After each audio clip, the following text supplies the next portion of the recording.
lalawigan ng Marinduque ay kasama sa mga bibigyan ng prioridad na makinabang mula sa matalimang pagpaplano ng kanyang magulang at ng mga panukala at polisiya na gagampanan at ipapatupad ng ating mga pamahalaan, lokal at nasyonal, magkatuwang at magkatulong upang makamtan natin ang pambansang atikain.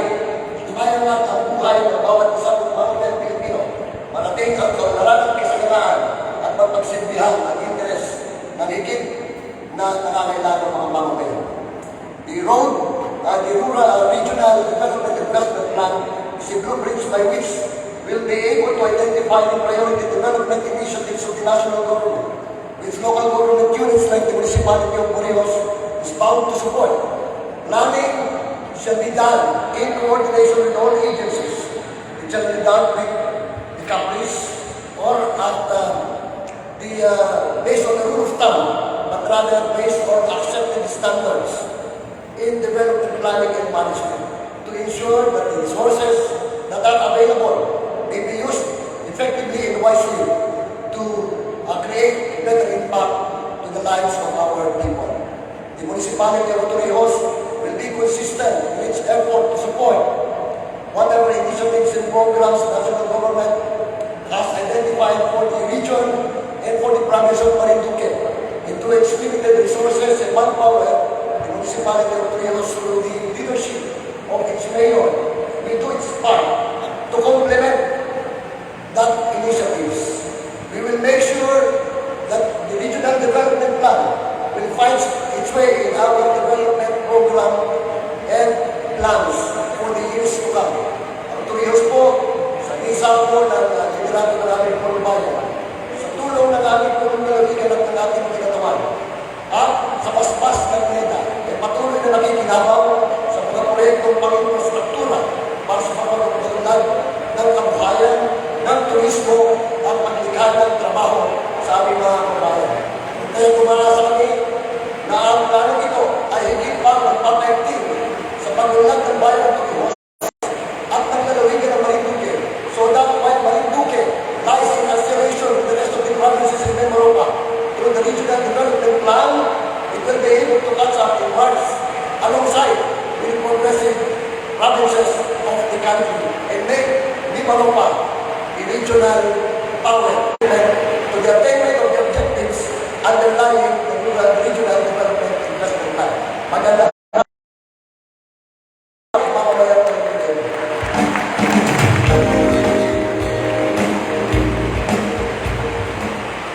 Maraming salamat, Kuya Bo, sa iyong mensahe sa ngalan ng Punong Bayan ng Bayan ng Torrijos, Mayor Lorna Quinto Velasco.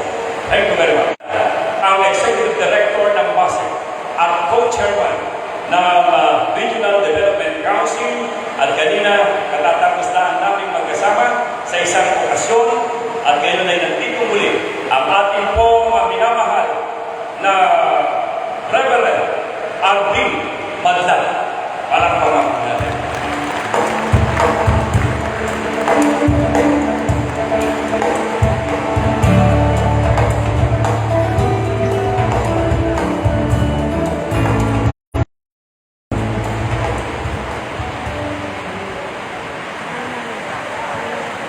Sa ating pong ginagalang ama ng ating lalawigan, Honorable Governor Presbytero Velasco, sa ating pong Provincial Administrator Mike Velasco, ating pong lalawigan sa ating labayan, kay Mayor Artie Carrion ng Buwak,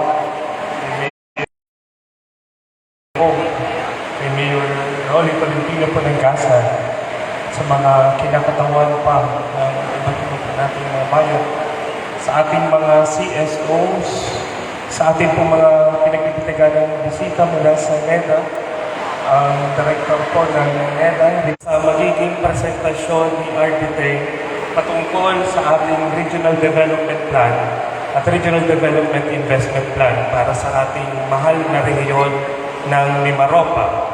At hindi po mawawalan dito na bigyan natin ng sapat na atensyon at pagtingin ang plano naman para sa ating minamahal na probinsya.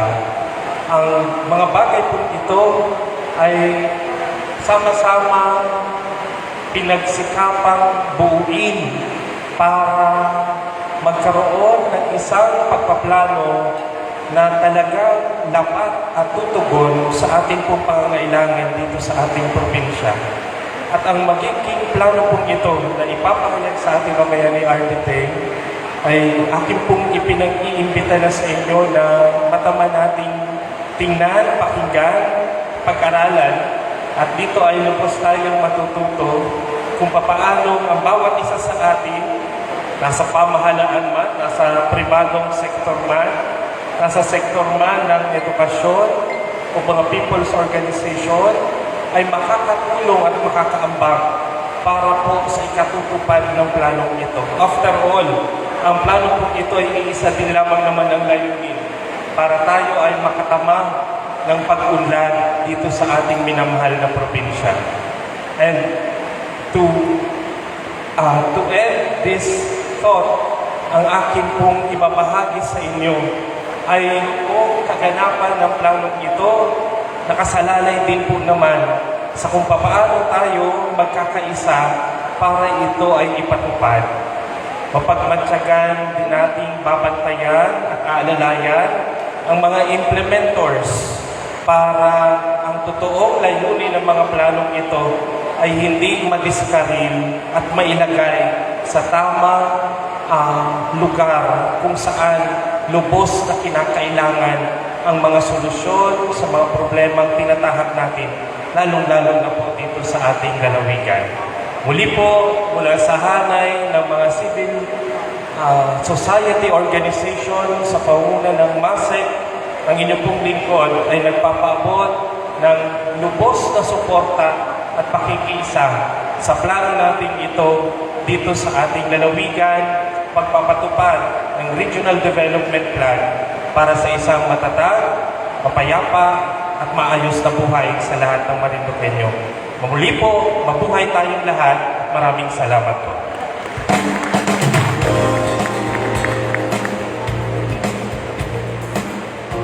Thank you very much, Father Arvin Madla, ang Executive Director ng PASEC. Ngayon naman po ay bibigay ko sa inyo ang President ng PRRM, Marinduque Chapter, at Co-Chair ng Regional Development Council, walang iba kundi si Director Delphine Natal Jr.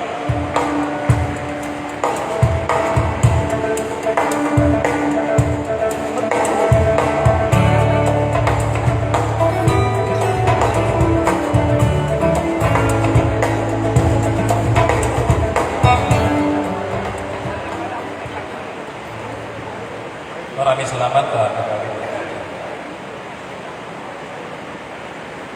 Sa amin pong minamahal at ginagalang na pong pananabigan ng Marinduque, Kalangala Escudero J. Velasco Jr. Sa ating pangalawang punong pananabigan, Kalangala Alvin M. Perez, mga kagalanggalang nabukal sa kanilang pananabigan,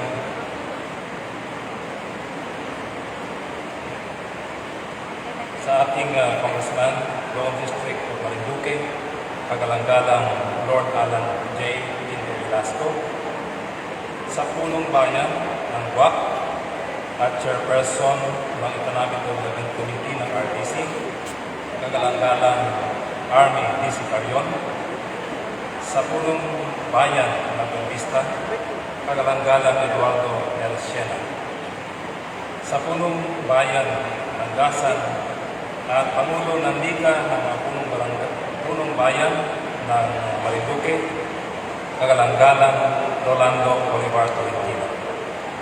Sa punong bayan ng Mugbo, kagalanggalang Augusto Leo M. Develo. Sa punong bayan ng Santa Cruz, kagalanggalang Marisa Red Martinez. Sa punong bayan ng Correjos, kagalanggalang Lorna Quinto Velasco. Sa kapwa kong private sector representative sa Regional Development Council ng RDC de Maropa, Reverend Father Arvin Anthony J. Magdal, Chairperson ng Marinduque Council for Environmental Concerns, sa ating panauhin Director Agustin C. Pintosa, ng National Economic Development Authority, NEDA Mimaropa. Nakasama kong lingkod bayan sa pampubliko at pribateng sektor at sa lahat ng narito, isang magagpalang araw sa ating lahat.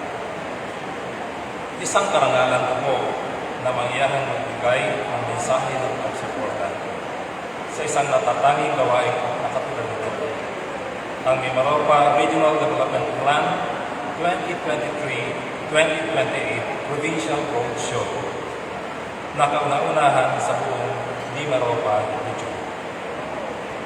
Ang Mimaropa Regional Development Plan 2023-2028 na nakapaloob sa Philippine Development Plan 2023-2028 ay naglalayo na malalim na pangkamumiya at panlipunang pagbabago para muling magpasigla ang paggawa o job creation at mabilis na pag-angat mula sa kahirapan o accelerating poverty reduction mula sa epekto ng COVID-19 pandemic. At upang maabot natin ang vision 2040 na kung kailan ang ating bansa, ang ating rehiyon ng Mimaropa at ang ating lalawigan ng Marinduque ay may matatag, maginhawa at panatag na buhay para sa lahat. Masasabi nating suntok sa buwan o mahirap gawin ang mga ito. Opo, mahirap kong gawin, ngunit hindi imposible. Sa kooperasyon ng pamahalaan at ng mga mamayan, lalong higit ng mga civil society organizations, ang lahat ng bagay ay magiging posible. Ang aning organization, ang Philippine Rural Reconstruction Movement o PRM, na itinatag ni Ginoong James Yen sa tulong ni Professor Conrado M. Benitez of Happy Memories noong ika-17 ng Hulyo 1952, pagkatapos ng World War II o eksaktong 71 years sa Manila, ay naging kabalikat na ng pamahalaan noon pa man sa iba't ibang larangan at advokasya tulad ng sustainable agriculture, fight against ignorance through education, poverty alleviation through livelihood trainings, environmental protection, planning and implementation of managing of resources in communities, good governance and accountability, at marami pang iba.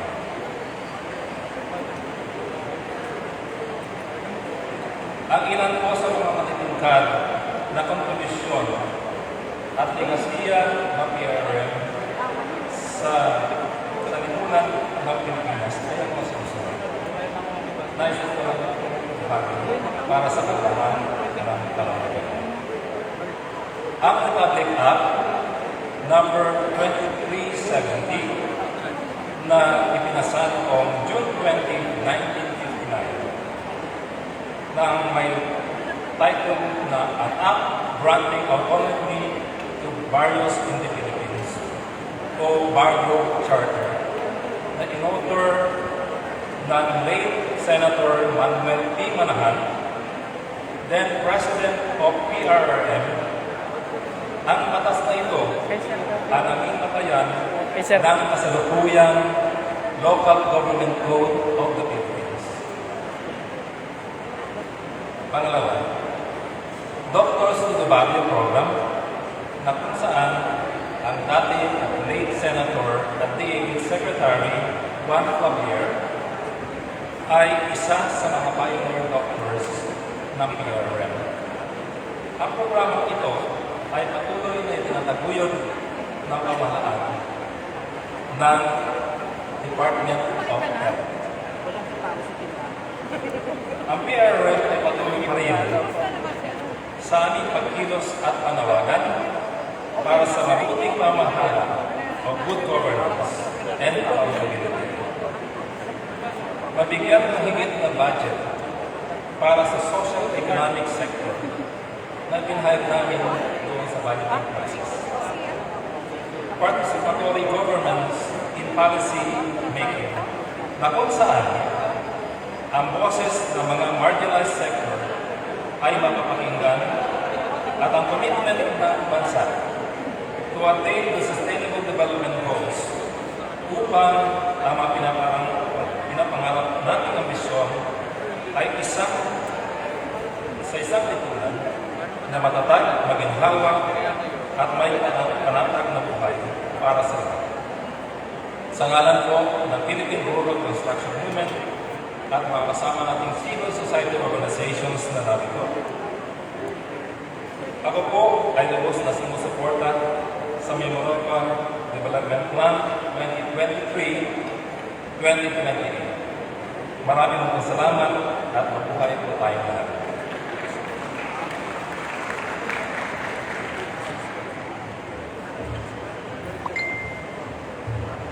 Thank you very much, Director Delphine Natal Jr., the President of PRRM Marinduque Chapter and Co-Chairperson ng Regional Development Council. Ibibigay ko na po sa inyo ang mensahe ng ating pangalawang pulong lalawigan. Nakakatabi din ang kanyang magandang secretary, si Ma'am Irene. Message from our Vice Governor, Adeline Lim Angeles.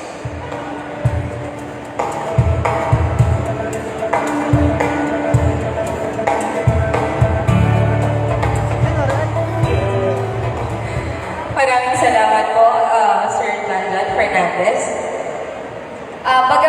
Bagamat ang ating pong Vice Governor ay nasa official travel, ay ako po bilang Executive Assistant niya ang naatasan upang iparating po ang kanyang mensahe para dito sa Mimaropa Regional Development Plan 2023 to 2028 Marinduque Provincial Roadshow. So mula po sa ating Vice Governor, Adeline Angeles.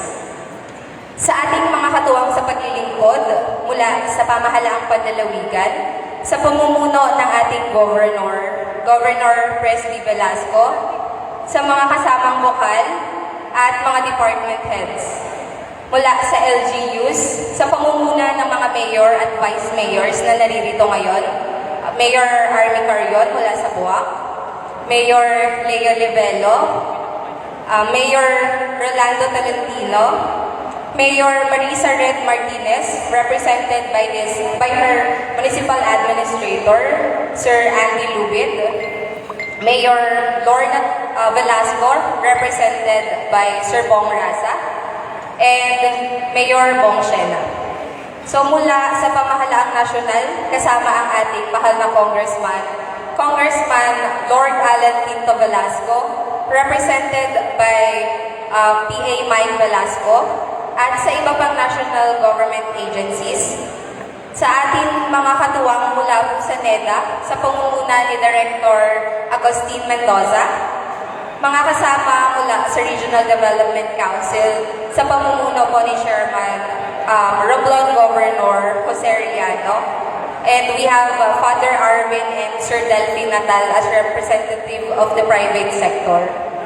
Mga katuwang mula sa private sector at COS. Sa atin pong lahat, maganda at mabiyayang araw po.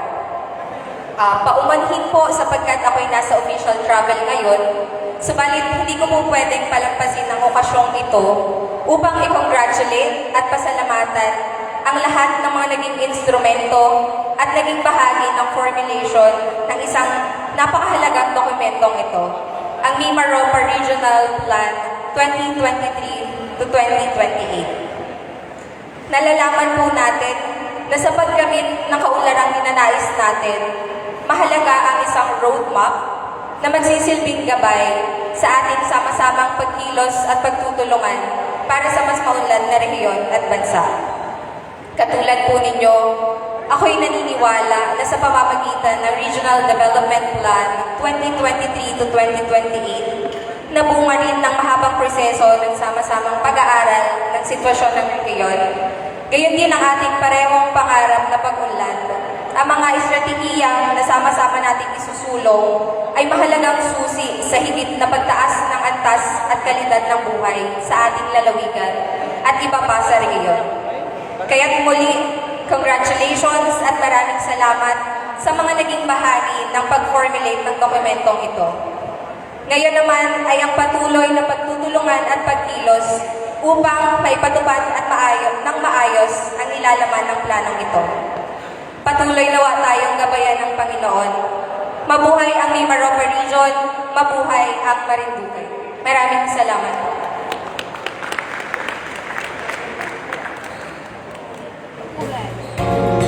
Thank you very much, Ma'am Ivy, para po sa mensahe ng ating Vice Governor. And now, our guest speaker for today, for our Mimaropa Regional Development Plan 2023-2028 Provincial Roadshow, ay ang ating pong former Speaker of the House, kagalang-galang Lord Alan Quinto Velasco. Bagamat wala siya ngayong hapon, pero siya po ay kakatawanin ng kanyang kuya at ang ating mahusay at mabait na Provincial Administrator. Palakpakan po natin si Provincial Administrator Mike Velasco bilang kinatawan ng ating Congressman Lord Alan Quinto Velasco.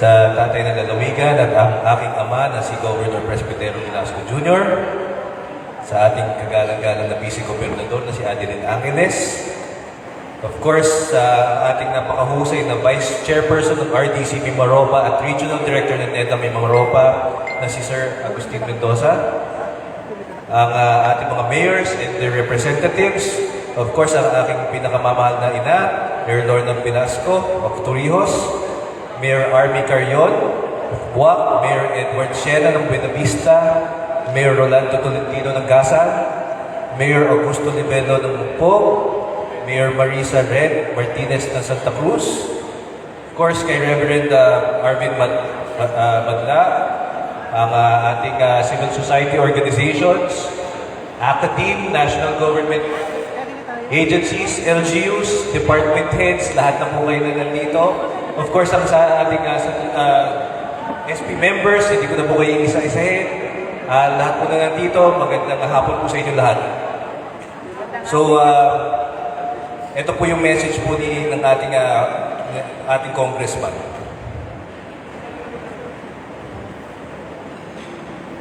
Nagpapasalamat po ako sa ating Regional Development Council ng Mimaropa para sa kanilang dedikasyon sa pagpagawa at pagpapatupad nito napakahalagang RDP na ating susundan sa mga susunod na taon. Ang isang plano sa pagpapaunlad ng rehiyon ay hindi lamang isang dokumento.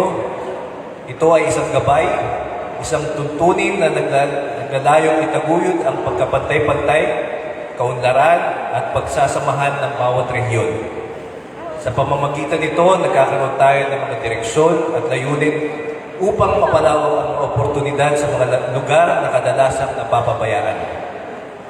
Ang pagkakaroon ng maayos na plano sa pagpapaunlad ng ating rehiyon ay isang nagbibigay daan sa pagsasama-sama ng mga sektor ng pamahalaan, pribadong sektor at lokal na komunidad. Sa pamamagitan ng pagtutulungan, nagkakaroon tayo ng pagkakataon na lumikha ng mga infrastruktura tulad ng mga kalsada, tulay at mga pasilidad na magpapabuti sa pamumuhay ng mga tao. Ito rin ay nagbibigay daan sa pagkakaroon ng mga trabaho at pagkakakitaan sa ating rehiyon na magbubukas ng mga pintuan sa ekonomiyang pag-unlad. Sa ating paglalakbay tungo sa kinabukasan, tayo ay hinihikayat na suportahan at bigyang halaga ang mga plano sa pagpapaunlad ng rehiyon. Ito ay isang tuntunin ng pagkakaisa, pagkakapantay-pantay at pangmatagalang pag-unlad. Sa pamamagitan ng ating sama-samang pagkilos, patuloy nating palawakin ang mga oportunidad at sisiguraduhin ang kaunlaran para sa lahat ng mga Pilipino sa ating rehiyon. Asahan po ninyo ang inyong lingkod na kinatawan ng Kongreso ay hindi magsasawa na suporta ng ating mga programa at patuloy na magsisikap Kaisa ang RTC na maisulong ang mga proyektong mapapakinabangan ng lalawigan ng Marinduque at ng sambayan ng Pilipino. Kaya muli po, maraming salamat ho at magandang araw sa inyong lahat.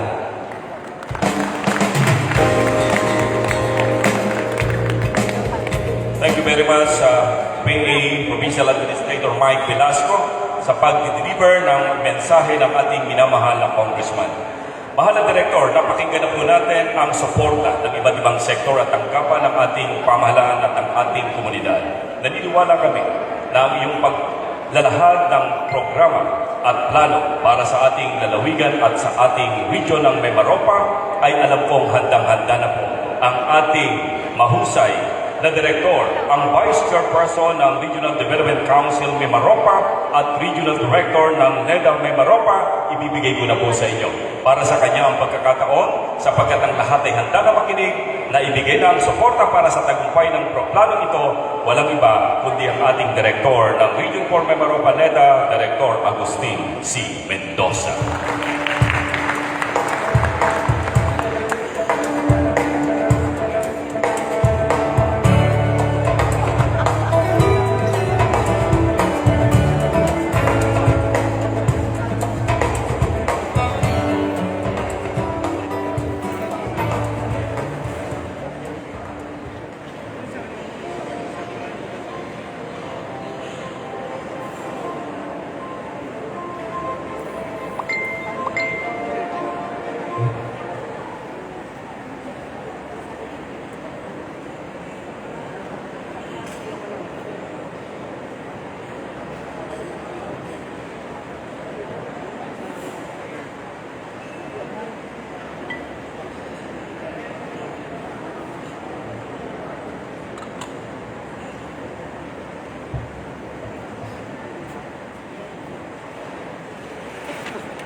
Mimaropa Regional Development Plan, or RDP 2023 to 2028, is the second of 4 medium-term development plans in the region geared towards the long-term vision, ang Misyon natin 2040, and our country's international commitment, the 2030 Sustainable Development Goals. The present Regional Development Plan, guided by the current administration's 8-point socio-economic agenda, is a development blueprint that will bring back Mimaropa to its original high-growth trajectory through economic and social transformation for a prosperous, inclusive, and resilient society.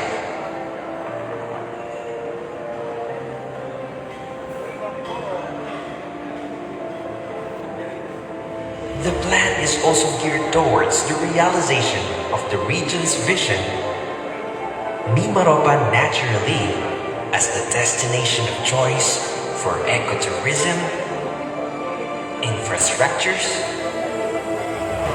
agri-industrial development, environmental management, and social protection, among others. In terms of geographical proximity, Mimaropa is a strategic location for urban development as it is the nearest region to the Greater Capital Region, which comprises Central Luzon, National Capital Region, and Calabarzon. There is a promising future in the region's pursuit to achieve the shared vision of ending hunger in 2028 and fully alleviating poverty by year 2040 or earlier. This could be a reality through the region's all-hands-on-deck efforts to reinvigorate job creation, accelerate poverty reduction, and enhance connectivity for power and energy, for information and communication technology, and for transportation. All this will ensure urban agglomeration and will help achieve economies of scale. The Strong Republic Nautical Highway consists of 3 main nautical highways: the Western, Central, and the Eastern Nautical Highways. Part of the connectivity framework is the development of the nautical highway system through the integrated network of highway and vehicular ferry routes along the western portion that passes through Oriental Mindoro. This will connect North Tarlac Pangasinan La Union Expressway or TLEX, North Luzon Expressway or NLEX, South Luzon Expressway or SLEX, Toll Road 4 or TR4 to Catanawan in Quezon Province, which will be extended to the Mimaropa region via Quezon Marinduque Mega Bridge from Santa Cruz all the way to Quezon. It will pass through the existing sea travel to Pinamalayan Oriental Mindoro and land travel to the municipality of Rojas. From this point, the link continues through the existing Roro route to Ajonga up to the municipality of Santa Fe in Romblon. The existing sea trips traversing San Jose and Carabao Island are essential to reach the province of Aklan as one of the gateways of Luzon to Visayas, which will benefit the Mimaropa region and will improve accessibility to services and destinations in the region. On the other hand, the proposed extension of Southern Tagalog Arterial Road or Star Tollway to the Mimaropa region starts in Bataan and will pass through Cavite, which will be extended to the region via Batangas Mindoro Spur Bridge all the way to San Jose Occidental Mindoro. From this point, a Roro system to Coron will be established, making the Coron-Bulion-Busuanga Island Bridge a vital link to the existing Roro route to El Nido, Palawan. The overland route from El Nido to the southernmost tip of Palawan in Bataraza will provide access to Borneo, Indonesia, Malaysia, Philippine, East Asia growth area. The spatial strategy or proposed urban forum is the distribution of population settlements and urban activities in an area to achieve the highest and best use of land, drive development, and improve the quality of life of people. Growth in these identified areas and provinces will be driven by urban agglomeration measures, connectivity infrastructures, and vulnerability reduction programs consistent with the regional spatial strategy. In the next 6 years, the development agenda of the Mimaropa region will be guided by the following headline socio-economic targets. Mimaropa recorded its highest GRDP in 2019 with 386.78 billion pesos. This, however, dropped in 2020 brought about by the unprecedented health crisis. To be at par with the highest level of GRDP achieved in 2019, the region's economy must grow by at least 7% in 2022 and steadily grow by 7% annually in the succeeding years. At this rate of growth, full recovery and doubling of the GRDP is expected to be attained in 2032. Mimaropa recorded its lowest poverty incidence in 2018 at 15.1%, when the economy grew at a rate of 8.6%. This, however, unfavorably increased at a rate of 20.8% in 2021, when the economy contracted by 7.6%.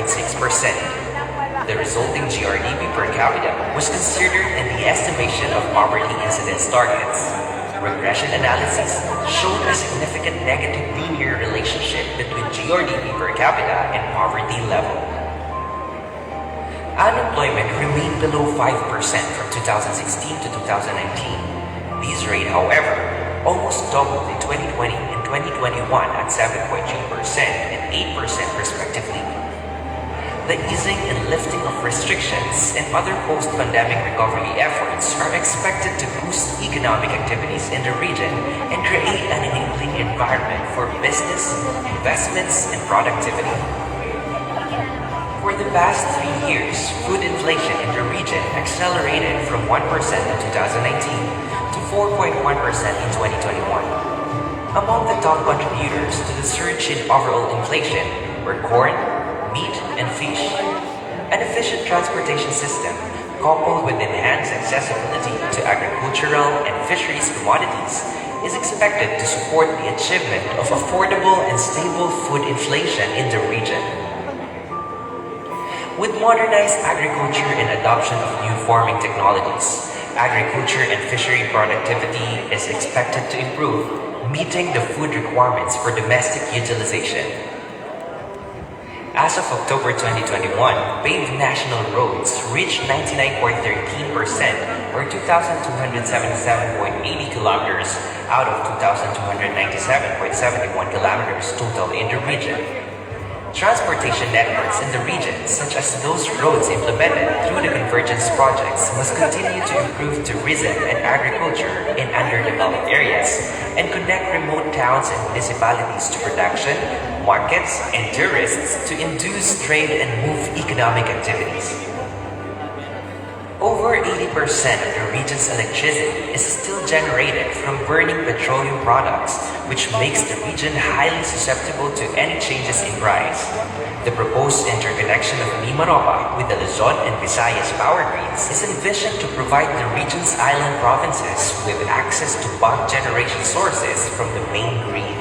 This will also provide means to export possible excess power once the generation potentials, including renewable energy-based plants within the island, have been developed. The region's average household size in 2020 was recorded at 4.1 from 4.4 in 2015. If this trend is sustained, Mimaropa should be able to attain the replacement level of population within the short term. In Ambition Natin 2040, Filipinos have articulated a long-term goal to live in a prosperous, predominantly middle-class society where no one is poor. Filipinos desire a home of one's own, comfortable for a small family with 2 children that will be educated all the way through college. Moreover, the RDP 2023 to 2028 falls under 2 major pillars: developing and protecting capabilities of individuals and families,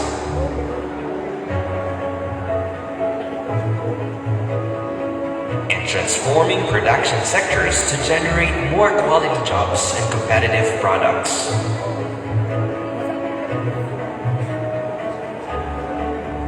To simultaneously attain accelerated economic growth and social welfare efficiency and achieve optimal and holistic development for the region, there were identified various key transformation strategies.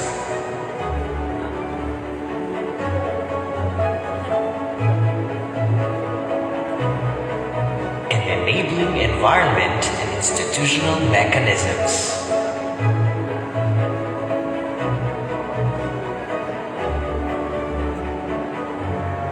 Some of the priority legislative agenda with key features in line with the identified strategies include conversion of Oriental Mindoro Provincial Hospital into Mimaropa Regional Hospital, banning of single-use plastic products, maritime safety, security, and prevention of ship source pollution, National Land Use Act, Internet Transactions Act, International Maritime Competitiveness Act, passage of aerodrome safety ordinances in Mimaropa LGUs hosting or near airports, amendment of Section 61 of the Fisheries Code Act of 1998 or RA 8550, amendment of the Right-of-Way Act or RA 10752, and amendment of the Impira Law or RA 9136. The implementation of the Mimaropa RDP 2023 to 2028 and succeeding to medium-term plans will enable Mimaropa to achieve the goals and development objectives outlined in the country's 25-year long-term vision, Ambition Natin 2040. A whole-of-government and whole-of-society approach is central to the region's development course as we aim toward enabling all the Mimaropans to attain the Filipinos' collective aspiration of a matatag, maginhawa, at panatag na buhay.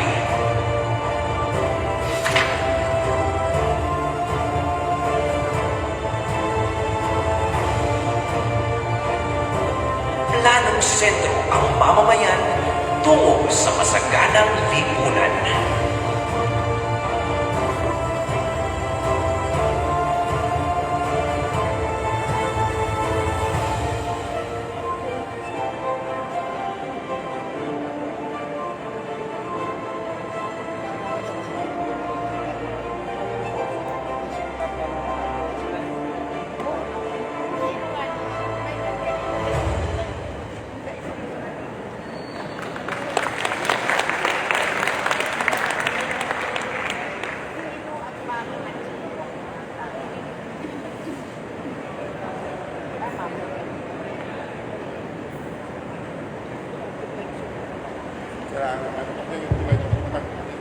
Maraming salamat po sa inyong panonood at pakikinig sa ating Regional Development Plan. Kanina po narinig ko na makita po natin yung Super Bridge leading tour going to Marinduque. Nagpalakpakan po kayo. Sabi nga po ni Gov. Velasco, may mga visionary projects po talaga tayo na kailangan na po nating ilagay ngayon na maaring nagmumukhang panaginip. Pero malaki po ang potential na ma-implement po yung mga programang yan na kailangan ang planning period po ay talagang medyo mahaba-haba, 10, 20 years. So alam naman po natin na ang ating ambisyon natin 2040 abot pa po yan hanggang 2040.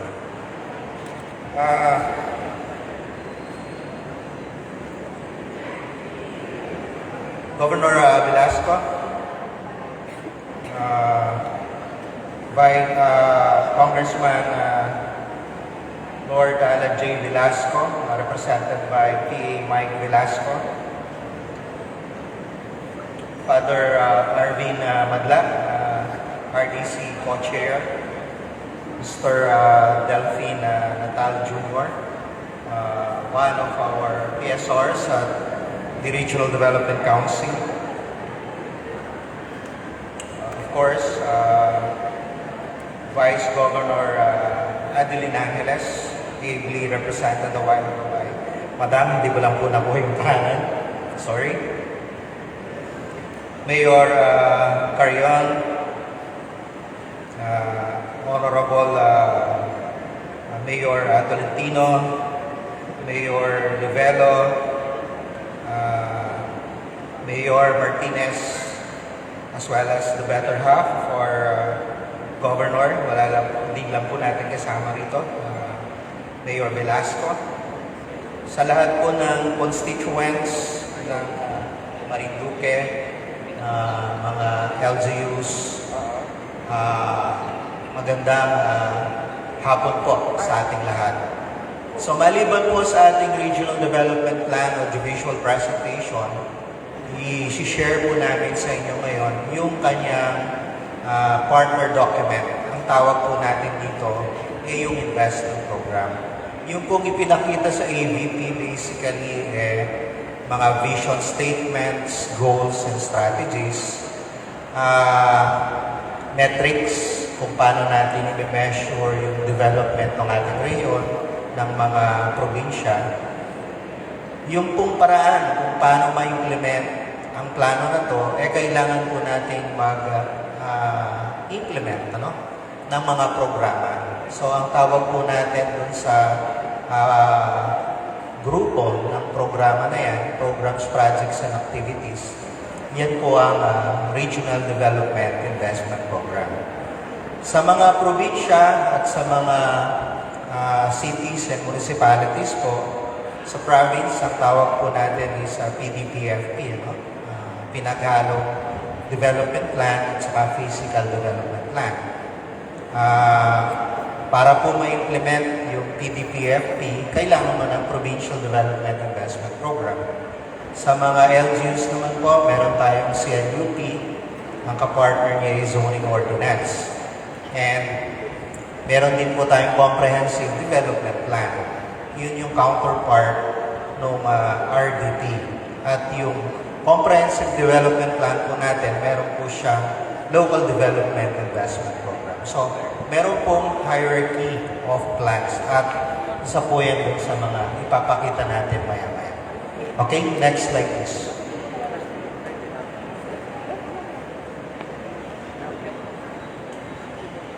Okay, shown on the screen is the outline of presentation. Of course, we'll be presenting background, legal basis. Yung nabanggit ko na po kanina, yung vertical and horizontal linkages ng ating mga plano. Yung highlights po ng ating Regional Development Investment Program, as well as yung major capital projects na nakaplano for the province of Marinduque. Next slide, please. The Mimaropa RDIP contains the rolling list of PAPs, or programs, activities, and projects to be implemented by agency regional offices, even our GOCCs, government-owned and controlled corporations, government financial institutions, including the SUCs, among others. And for the legal basis, marami pong legal basis, ang ating mga planong ginagawa. Next slide, please. So, of course, yung basis po kung bakit meron tayong RTC at bakit meron tayong RDP, RDIP is Executive Order number 325. Meron din po tayong Executive Order number 138. Ito po yung full devolution transition. As well as yung latest EO signed by the President, EO number 5, or EO number 14, adopting the Philippine Development Plan. So, meron po siya sariling executive order, yung ating Philippine Development Plan. Next slide, please. Shown on the screen, medyo maliit po, medyo magulo, pero ito po yung ini-explain ko kanina na vertical and horizontal linkages ng ating mga plano. At the national level, we prepare the Philippine Development Plan. Ito po yung socio-economic plan natin. But other than the Philippine Development Plan, nagpiprepare din po tayo ng Regional Physical National Physical Framework Plan. So, Physical Development Plan, Comprehensive Development Plan, and then to implement the two plans, development plans, tsaka yung physical plan, meron kang investment program. So, ayun po, kung sa level na yun, and even, okay, so tatlo, meron kang physical, meron kang socio-economic development plan, meron kang investment program at the national level. Yun nagawa na po natin.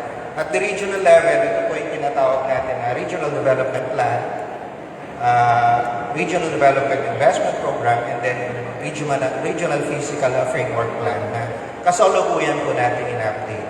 Then, bababa po tayo at the provinces, meron kang PDPFP na pinagsama ng Physical and Development Plan. Pagdating po natin sa mga cities and municipalities, yun po, yung physical plan ng municipalities is the Comprehensive Land Use Plan, partner document is the Zoning Ordinance, and meron na rin Comprehensive Development Plan na yung partner document niya is the Local Development Investment Program. So, yun po yung hierarchy, yung vertical and horizontal linkaging ng ating mga plano.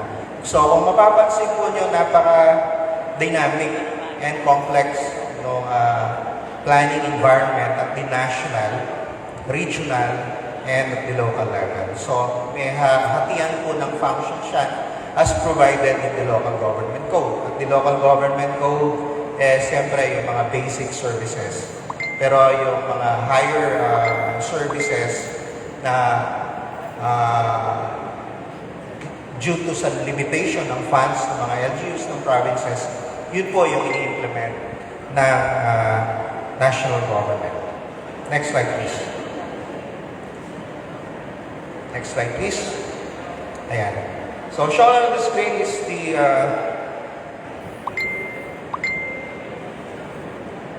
total investment requirement para po dun sa investment program ng region from 2023 to 2028. So, we need roughly about 878 billion. Ito pong 878 billion na to, mga 950 projects. Basically, ito po yung long list Kalibritan po, tinatanong, bakit yung plano mo, yung investment program, nagpaplano ka pa, hindi naman na-implement.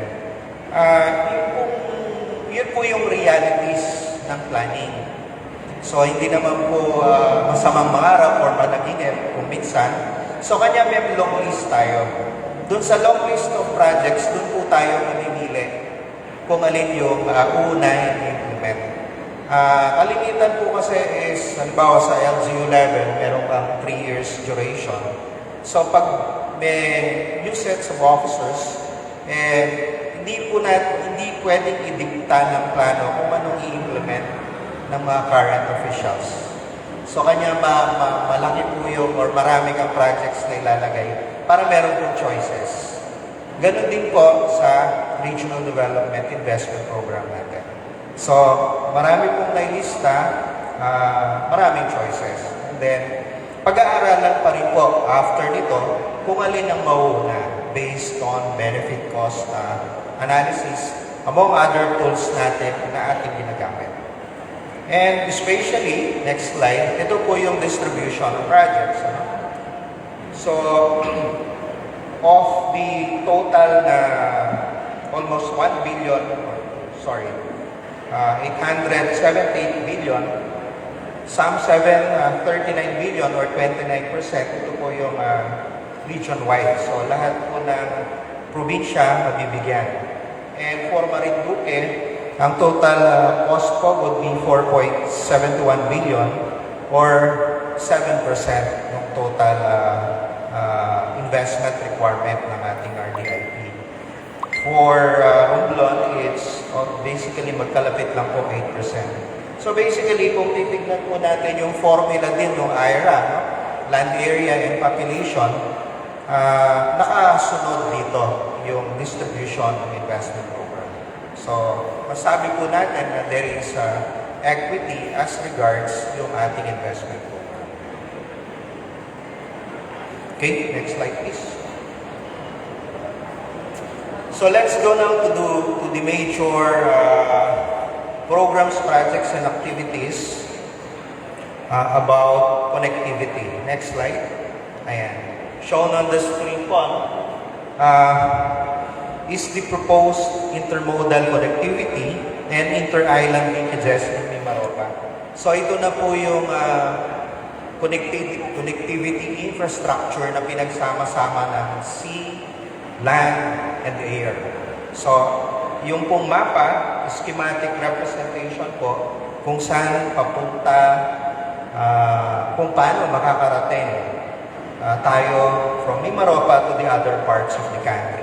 So basically, critical po dito sa ating connectivity linkages, itong tinatawag nating Strong Republic Nautical Highway. So we need to strengthen this road network. Yung Eastern or yung Pacific Seaboard sa East, ito yung Eastern Nautical mo, Visayas yung Mid, at saka yung West mo, ito po yung pupunta ng Oriental Mindoro. And then, dun sa AVP po natin kanina, ipinakita po natin kung paano operationalize itong West Philippine Seaboards na part ng Strong Republic Nautical Highway. So, we need to build intermodal connectivity. So, pag gumawa po tayo ng mga connectivity infrastructures, intermodal na. So, kasalukuyan po, as earlier presented, meron kang expressway na ginagawa na magagaling sa STAR, area ng Calamba, and then aabot na po yan hanggang Lucena. So, siguro we still need to modernize or upgrade yung Lucena Port, and then yung mga ports natin dito sa Marinduque. So, habang hindi po nagagawa yung super bridge, kailangan maging efficient yung RORO facilities natin, yung expressway systems. Kasi hindi po gano'n, hindi maliit yung investment requirements ng super bridge. So habang wala po siya, kailangan gawin yung ibang transport facilities. Then of course, we need to integrate transport planning sa mga land use plans natin. And siguro, after na magawa yung Regional Physical Framework Plan, pwede pong mag-TA din yung NEDA in select LGUs dun sa pag-integrate ng transport plan sa mga land use plans. Next slide, please. Again, connectivity shown on the screen, of course, yung pinakita na rin kanina. Ito yung Marinduque Quezon Link or MQLEX Expressway. Pinag-uusapan namin kanina ni Governor kung magkano. Sa kanya nasa 250 billion. But ito pong more updated niya, nasa 750 billion na pala. Ito na yung kompleto. Meron na siyang expressway component. Meron na rin siyang port component. Ano? So, broken down as follows. So, hindi po mura yung paggawa natin ng mga ganitong kalalaking infrastructures. Ang una po natin ginawa na ganitong bridge, of course, yung bridge, San Juanico Bridge, no? Pinag-connecta yung Samar and Leyte. So, at that time, yung rationale po para magawa yun is ang tinatawag na Pan-Philippine Highway. So, we need to interconnect the entire Philippine island. Kanya pan. Ibig sabihin po ng pan is all. So, all Philippine Highway. So, para magawa mo yun, kailangan mo gawin si San Juanico Bridge. So, after po ng San Juanico Bridge, ang isa namang ginagawa ngayon, Bataan Cavite Interlink Bridge. So, si Bataan Cavite Interlink Bridge, siya na po yung magkukross sa Manila Bay.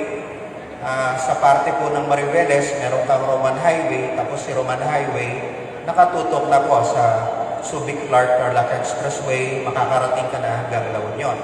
Doon sa Tarlac, Pangasinan, La Union Expressway. Pagdating mo naman po rito sa Cavite, na meron kang Cavitex, ang proposal po nga natin is we build another expressway, Coastal Expressway, Cavite, hanggang makarating ng Batangas, and then tatawid ka na through the Mindoro Super Bridge, hanggang makarating po tayo din sa Palawan as presented earlier. So basically, yun po yung connectivity master plan po ng ating Mimaropa at yun po yung mga tipong ambition natin 2014. Next slide, please.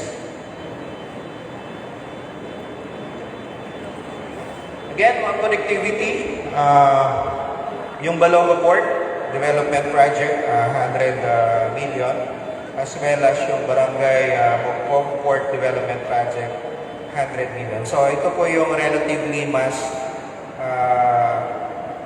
in the short term or medium term, madali pong mapotuhan.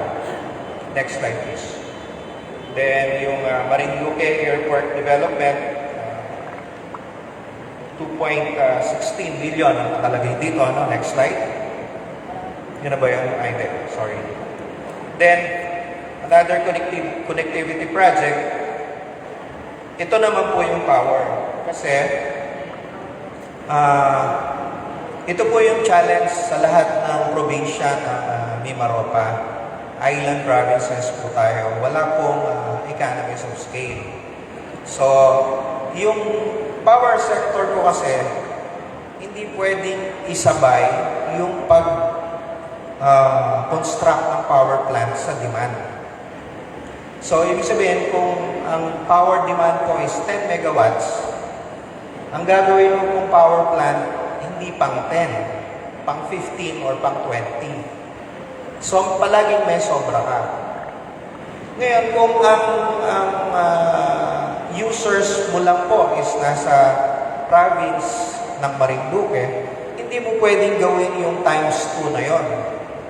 Most likely, ang gagawin lang is, kung ang demand mo is 10 megawatt, ang gagawin lang is 12. Ididikit mo para hindi ka masyadong malugi. As a result, pag biglang nag-develop sa economy, mahabol ni demand yung supply. So, ang mangyayari po is, magkakaroon ka ng power interruption. So, basically, yung solution po natin tinitignan is to interconnect the province of Marinduque sa Luzon power grid. So, as shown on the screen, meron po tayong 69 kV transmission line, 38 kilometers. at saka meron pa rin submarine cable. Kasi malayo-layo pa rin po yung main grid, ano? Mga 38 kilometers pa bago ka makarating dito sa malapit sa dagat, and then meron kang submarine cable. So ang kagandahan po, pag nakakonekta na tayo sa grid, matitake advantage po natin yung power surplus ng Luzon. Magiging stable at saka magiging mura yung ating power supply. Kasalukuyan po kasi ngayon, nag-i-enjoy tayo ng subsidy. Ibig sabihin, siguro in the case of Marinduque, generation pa lang is nasa 10 piso ka na.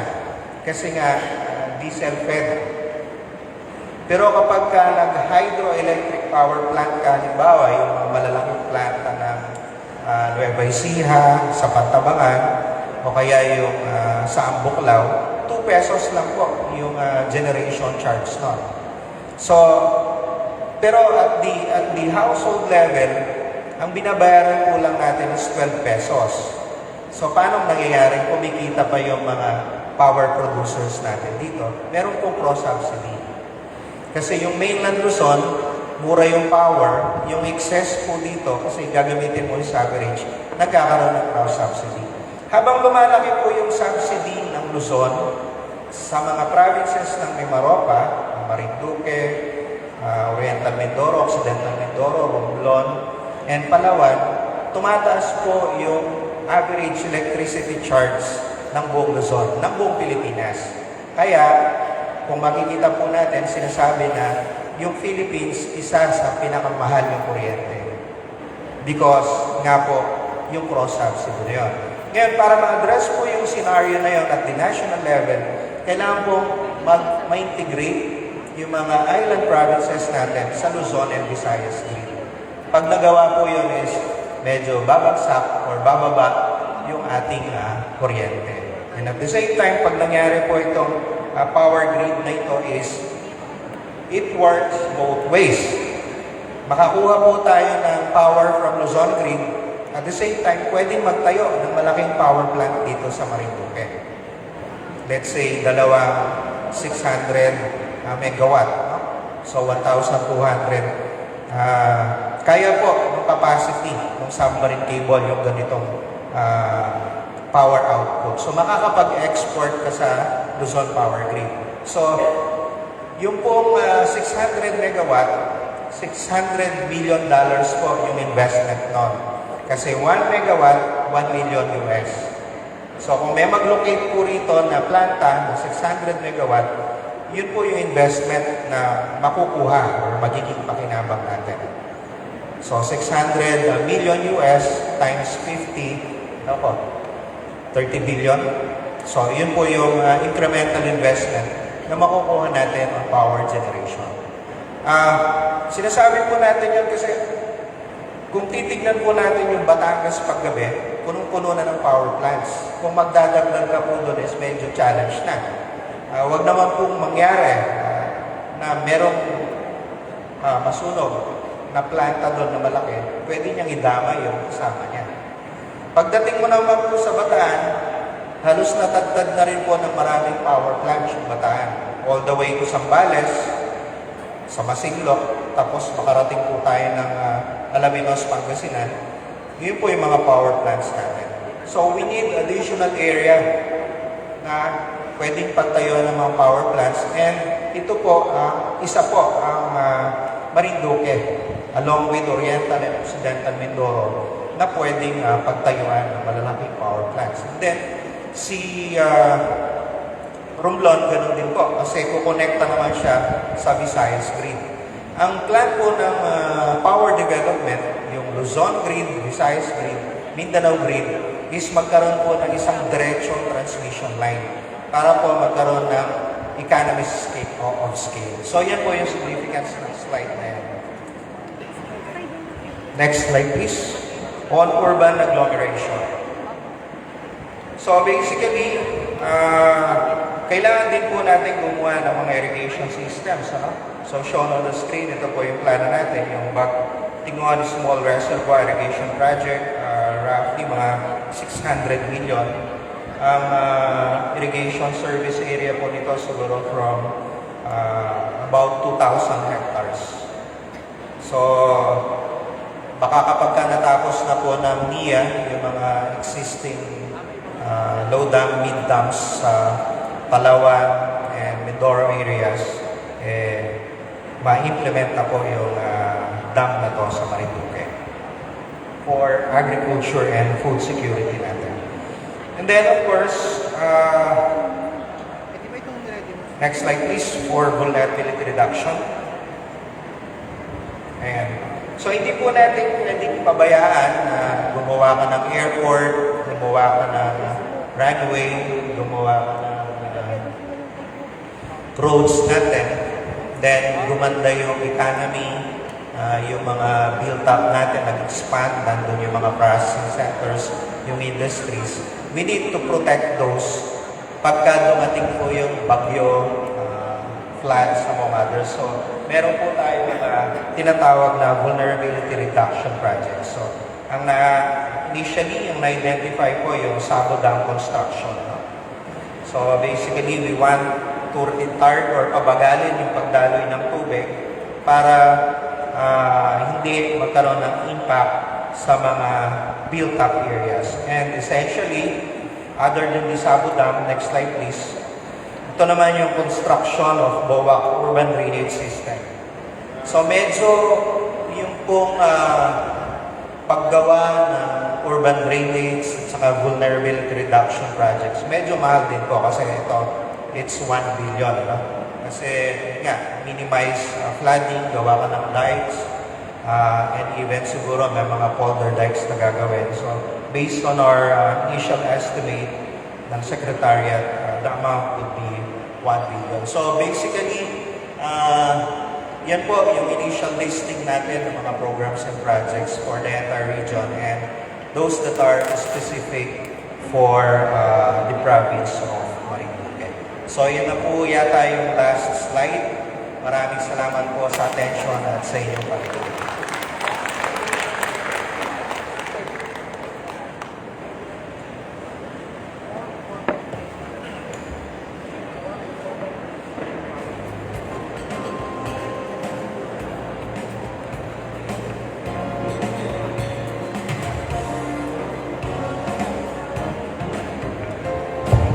Thank you very much, Director Agustin Mendoza, for your very clear and wise presentation para po sa ating Regional Development Plan ng 2023 to 2028. At nakita naman natin, napakalaki pong bagay ang presensya ng bawat isa ngayong hapon. Lalo na po ang ating mga Municipal Planning Development Officer. At siyempre ang ating PPDO, ang ating pong magaling na Provincial Planning Development Officer, si Tita Marian, ang counterpart ng NEDA sa probinsya ng Marinduque.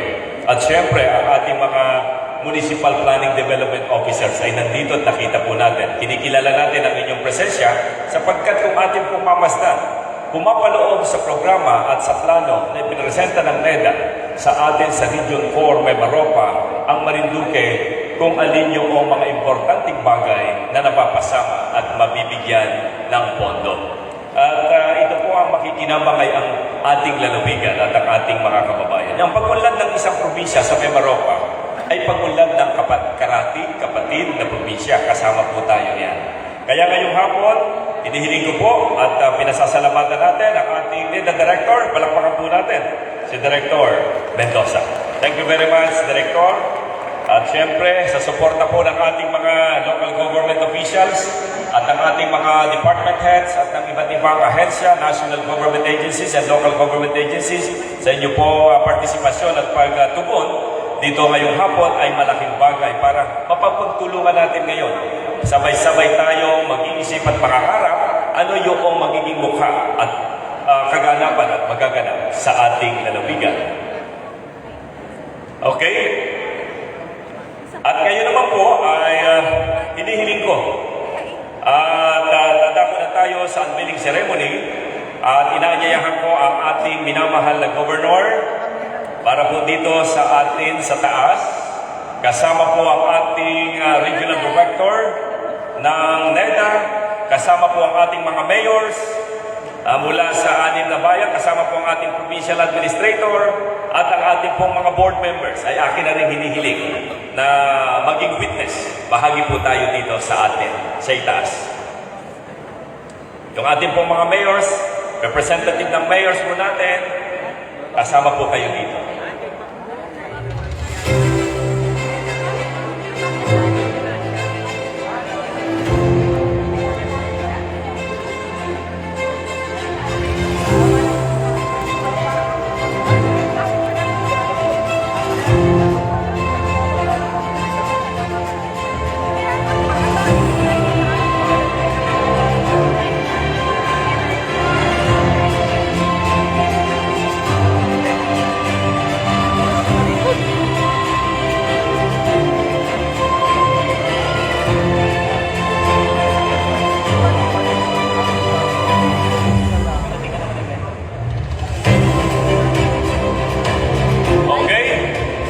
Saksiyan po natin ang unveiling ceremony, mga kaibigan. Andiyan na po ang ating mga mayors, ang ating minamahal na Governor Presby Velasco, ang ating Provincial Administrator Mike Velasco, Regional Director Agustin Mendoza, kasama po ang ating mga mayors. Siyempre ang ating Director ng MASEC at ibang CSOs.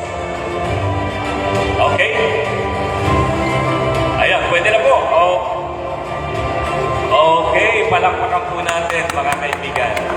Yan ang Mimaropa Regional Development Plan 2023 to 2028. Okay? Sige po, picture taking muna tayo.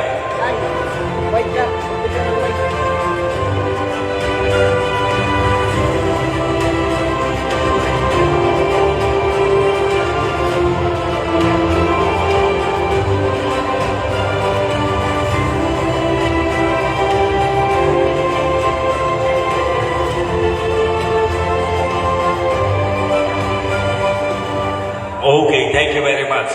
Congratulations sa ating pong lahat. Director Agustin Mendoza, salamat sa NEDA Mimaropa Regional Director and Regional at ang NEDA family. Siyempre, thank you very much po sa ating napakasipag at talagang napakahusay na Governor na pinagmamalaki po natin sa kanya po at ang ating pong Director ng DILG at ang Director ng DBP ay talaga po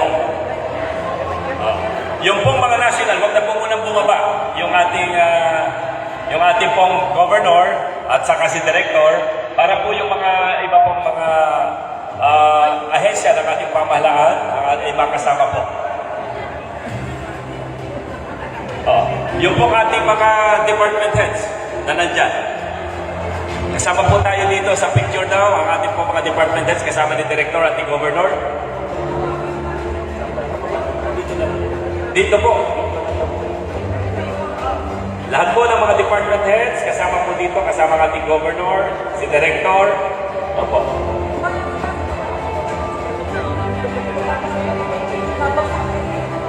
Ay, sa baba daw po yung makarang po bumagsak, di nila lang daw po sa may gilid. Lalo na po si Kuya Jojo, pagka umakyat pa si Kuya Jojo. Joke lang. Dito po, sa may katabi. At kita po ay mag-assign. May perma po tayo ng Pledge of Commitment. Ayan, nandiyan po ang mga department heads ng provincial government ng Marinduque. Nakatulong ng ating minamahal at mahusay na governor para sa pagpapaunlad ng lalawigan ng Marinduque. Doon po sa kabila yung iba. At tabi po ni Director, Mayor.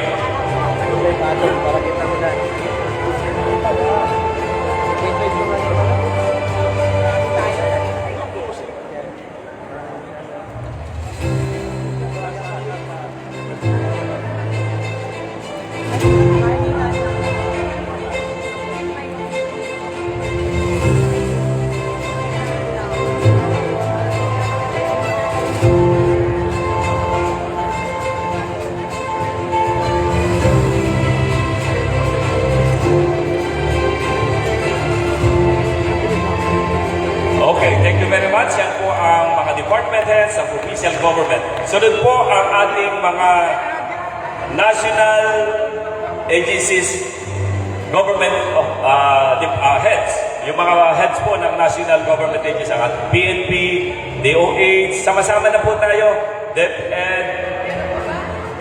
Opo.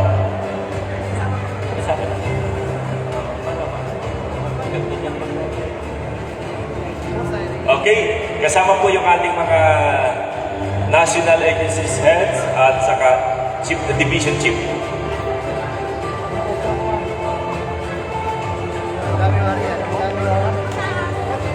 Pwede po sa bandang gitna. Magkita-kita po kayo. Para po nakita yung inyong presensya na inyong nire-represent ang inyong mga opisina at mga departamento.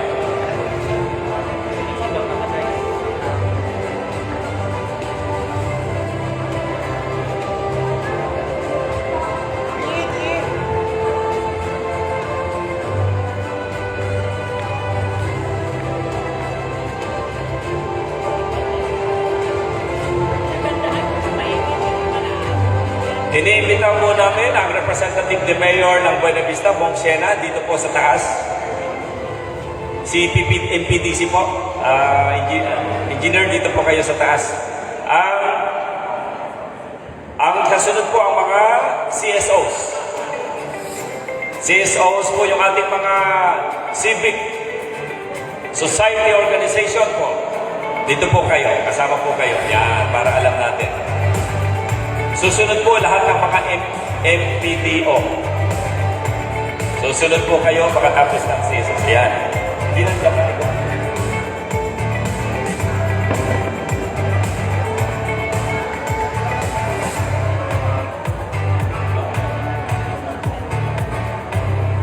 Okay, sige po.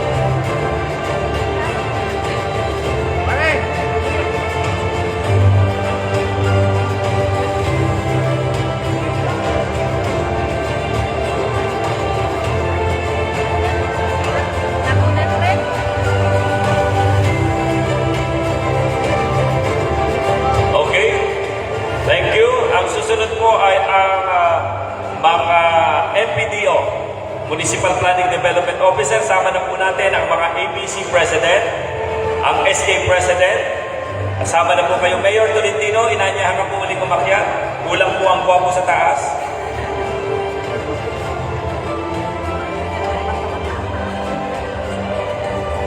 Yung pong ating mga SK President.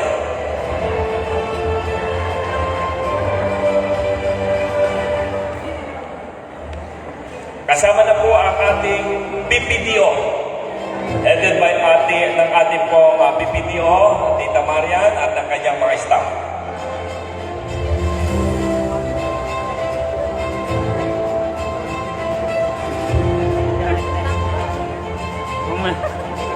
At dito na po ba si Sir Romeo Mataa?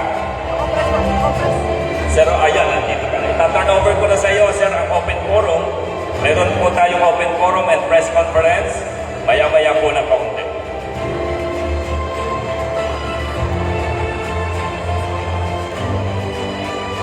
Okay, thank you very much. Meron pa po ba? Okay, sanggunian po sa baba.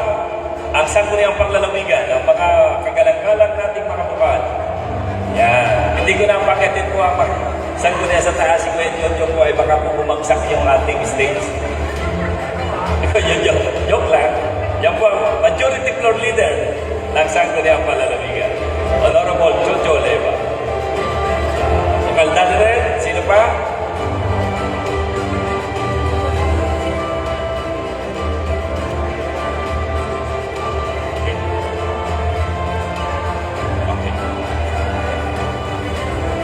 Okay, thank you very much. At dadako na po tayo sa Pledge of Commitment. Pwede na po mag-sign. At sa pagkakataon po ito, mga minamahal naming mga kasama, hindi pa po tapos ang ating programa. mayroon pa po tayong open forum at press conference na gagawin. At kaya sa inyo pong lahat, huwag po tayong alis muna. Ang inyong presensya ay napakahalaga sa gawain itong ngayong araw na ito. Ngayon po ay aking itaturn over ang mikropono sa ating BIA officer na Marinduque. Walang iba kundi ang ating pong mahusay at kaibigan, si Sir Romy Mataang, sir. Para po sa open forum at sa press conference. Kaya po yung iba, pwede na po tayong mag-pledge of commitment. Mag-sign na lang po tayo dyan. At yan po ay para sa ating lahat. Okay? Sir Romy.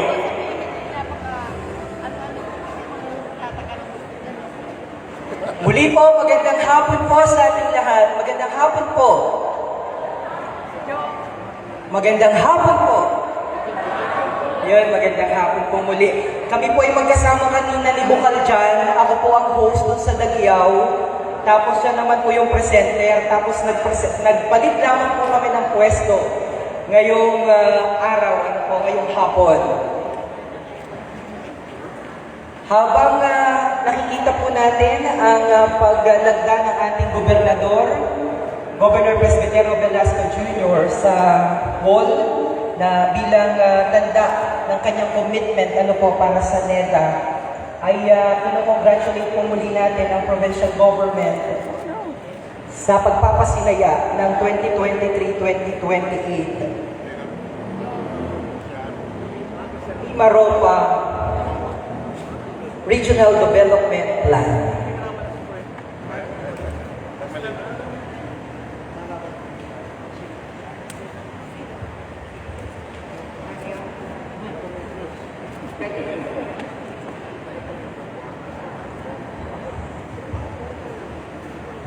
At again, I understand that may other commitment po ang ating mga speaker o ang sasagot sa ating mga katanungan.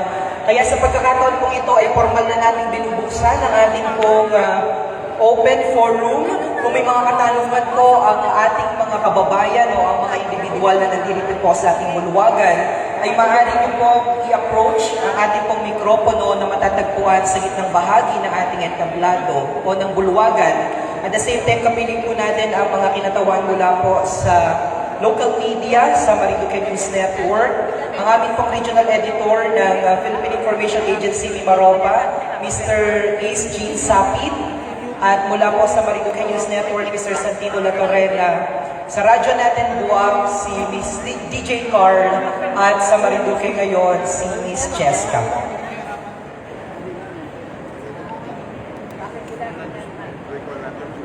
At para po sa unang magtatanong, mula po sa PIA Mimaropa, Mr. Ace Jean Sapit. Please go ahead po.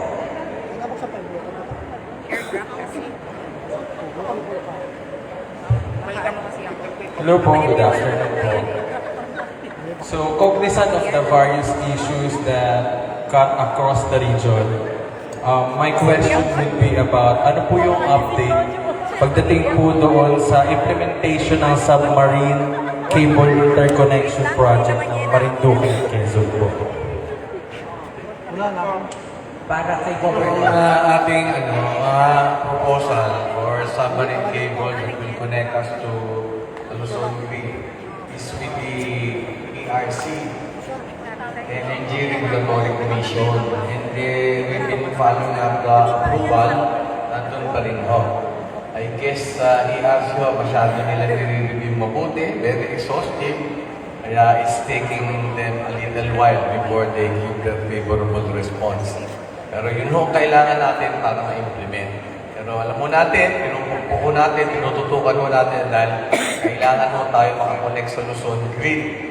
Dahil spag ho tayo fully reliant ho tayo dito sa Napocor. Kaya nagkakaproblema din yung Napocor. But we've been entertaining several proposals on renewable energy. Yung pinakahuli ho yung solar project with hydrogen component. Medyo yun ang medyo promising. So we are now really giving much focus on that. And hopefully, matuloy din yung project na yun. Maganda ho dahil yung solar power, walang base load Maggabi na, wala nang nangyayari.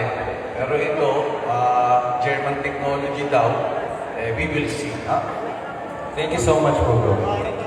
Thank you so much po, Mr. Sapid. Sa pagkakataon po ito ay bibigyan natin ng daan ng katanungan mula kay Mr. Santino Latorena ng Marinduque News Network. Magandang hapon po. Ano ang plano at programa ng RDC sa Marinduque pagdating sa usaping pangkalusugan, kuryente at agrikultura at turismo? Yun, Miss. Para po ata kay RD Mendoza. Okay, maraming salamat po sa tanong. Ulitin ko lang po yung nakalagay kanina sa ating presentation as well as yung sumunod ko na Regional Development Investment Program presentation. So, of course, kasama yung ensuring food security and agri-production capacity ng region. And isa sa yung Marinduque, sa mga provide yung pagkain sa atin. So, kanina, meron tayong pinakita ng Irrigation Development Program na kailangan pondohan ng NIA. So, maraming nakapipeline sa NIA. Of course, they have to prioritize yung sa irrigation development. Kasi pag walang tubig talaga, mahirap mag-produce ng crops. Then, of course, si DA din, implement nila yung Philippine Rural Development Program, Phases 1, Phases 2. Meron sila ngayong expansion para maayos yung mga farm-to-market rules, maggawa ng food processing facilities, including yung mga fishing vessels, etc. Fishing ports na gagawin nila to ensure nga yung agri and fishery security natin. Yung pag-approve na gamitin po yung proceeds ng coconut levy, it's a 10 billion project.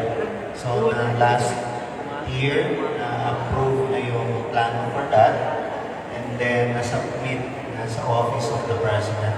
So once finalized or approved na yun, is isa sa mga beneficiaries yung province ng Marinduque. So yung mga coconut farmers natin is mag-replant para yung mga nasa actually 6 or 7 stories high na mga niyog natin ay hindi na productive or mahirap ng pitasan is papalitan ng mga dwarf varieties.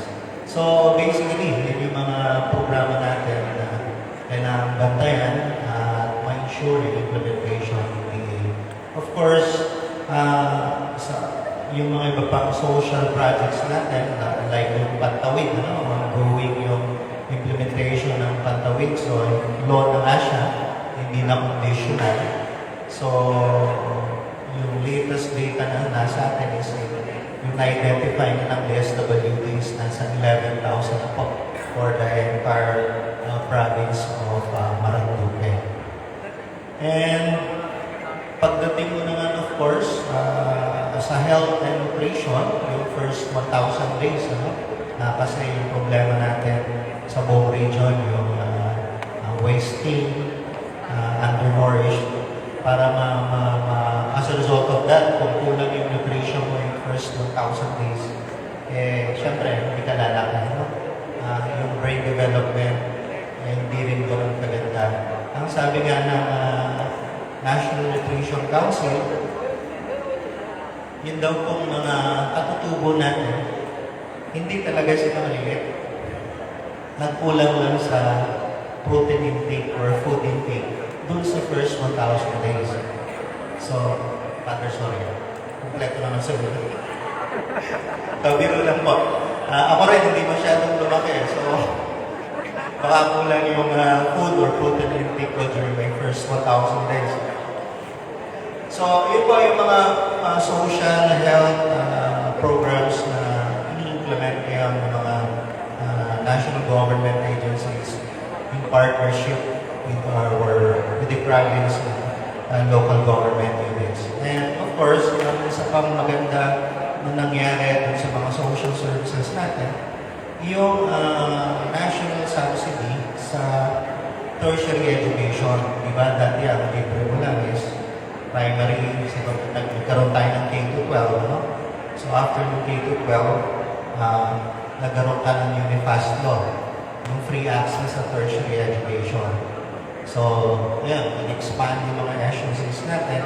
So ngayon, para makapakuha ka ng degree, hindi mo na kailangan pumunta dun sa Manila.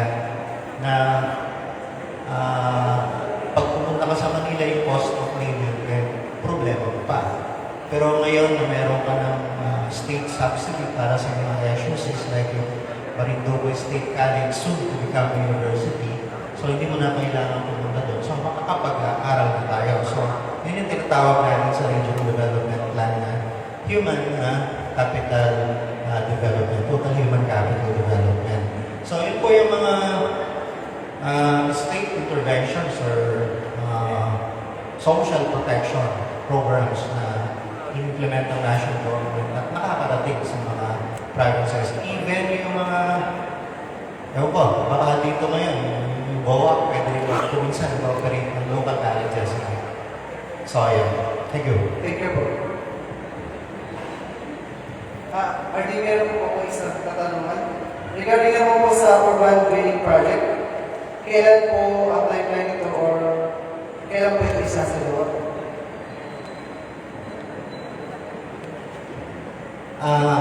At the national level, meron tayong national greening program.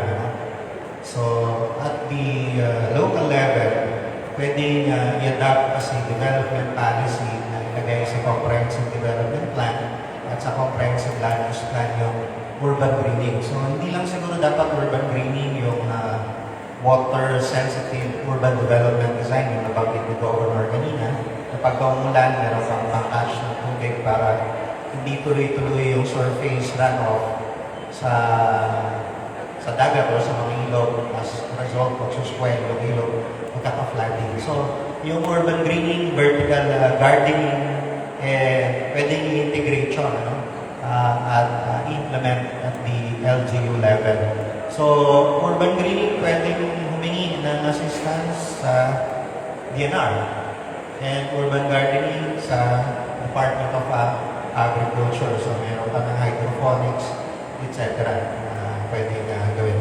Or even BOS. Thank you. Thank you po. Thank you po, Mr. Santino Latorena. Panghuling katanungan na lamang po ito, dahil alam ko pong information overload na dahil safe faces po yung mga nakikita ko na dumalo rin kanina sa Dagliao. Ito pong panghuling katanungan ay sasagutin po o para kay RD at the same time po sa ating mahal na gobernador. Ang RD sa darating po na July 25 ay isasagawa po ang unang SONA ng Pangulong Ferdinand Marcos Jr. kung saan ay natasan po ang NEDA na balangkasin ang PDP 2023-2028. Ano-ano po ang mga naisakatuparan ng proyekto ng pamahalaan sa Mimaropa na tumutugon sa administrasyon 8-point socio-economic agenda ng ating pong pamahalaan. At yung isang tanong po ay yung mga proyekto naman po na naisakatuparan ng Marinduque na tumutugon sa 8-point socio-economic agenda ng administrasyong Duterte. RD. Sigaw po muna pala. Si RD po, si RD. Sige. So, pangalawa na po yata SONA. Yung pagka-elect ng president. Tapos nagsalita siya. Tapos ito po yung bale, after a year na presidente na natin si President Marcos, ito po yung unang SONA niya. Yun nga, incremental yung budget po natin, yung total budget ng Pilipinas ngayon nasa 5.something trillion na. And ganoon pa rin po yung budgeting or expenditure framework natin na dapat mataas yung utilization rate. And nakaganda po sa mga LGUs ngayon. Yung mandanas na si Supreme Court ruling, na nagtagal po yung share ng LGUs sa mga taxes. So, kasalukuyan pong binabalangkas pa yung devolution transition plans at medyo nasuspend po yun. Ano? So, yung mga regional or national agencies, hindi mo nila ipapasa sa mga LGUs or provinces yung mga default functions. So, maganda po yan, no? Para yung incremental IRA ng mga LGUs, siya po yung may daragdag para mag-implement ng programs and projects and activities para marami po tayong may report sa tanong. Ano?